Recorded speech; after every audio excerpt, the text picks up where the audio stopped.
Pour la première année, la municipalité de Romba a organisé un week-end spécial femmes. Un week-end où la femme était à l'honneur, un week-end organisé sous l'initiative de plusieurs conseillères municipales, dont Christelle Macaigne, adjointe à la culture. Du théâtre, des expositions, une marche ou la projection de films.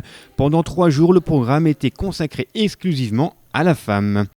Regarde tout d'abord sur les expositions du week-end. Plusieurs artistes de la région et même de notre ville avaient exposé leurs œuvres dans la salle d'expo de l'espace culturel.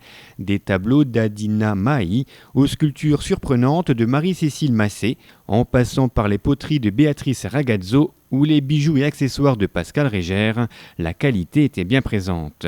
Une qualité que n'ont pas manqué d'observer et de souligner les invités au vernissage de cette expo.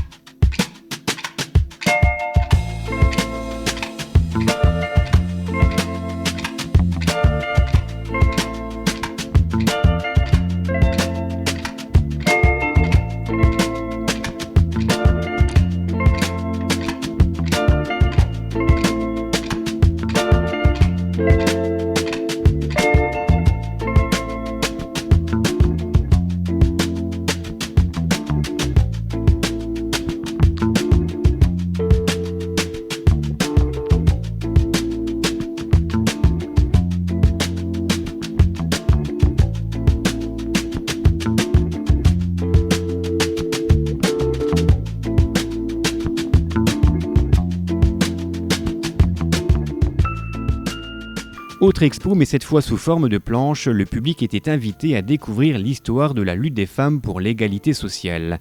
Artistes, sportives, philosophes ou femmes politiques, ces expositions ont permis de rencontrer quelques figures illustres qui ont marqué notre histoire.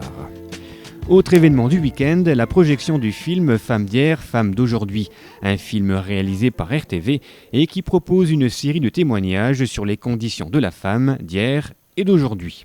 Ce film de 36 minutes a été suivi d'un débat animé par la compagnie d'improvisation Crash Text, avec également la présence de Marie-Laure Vautrin et de Nouria Aïbodjo, toutes deux déléguées départementales et régionales aux droits de la femme.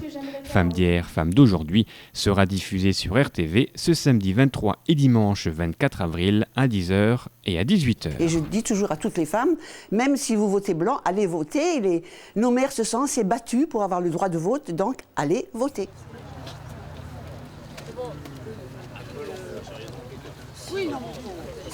Le dimanche matin, toujours dans le cadre de ce week-end spécial femmes, une marche était organisée sur le fil bleu de l'Orne.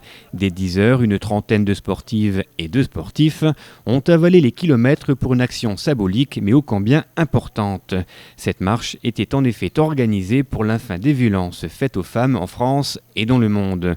Une petite piqûre de rappel, histoire de nous souvenir que chaque jour en France, une femme sur 10 est victime de violences conjugales, des violences qui provoquent également un décès par jour.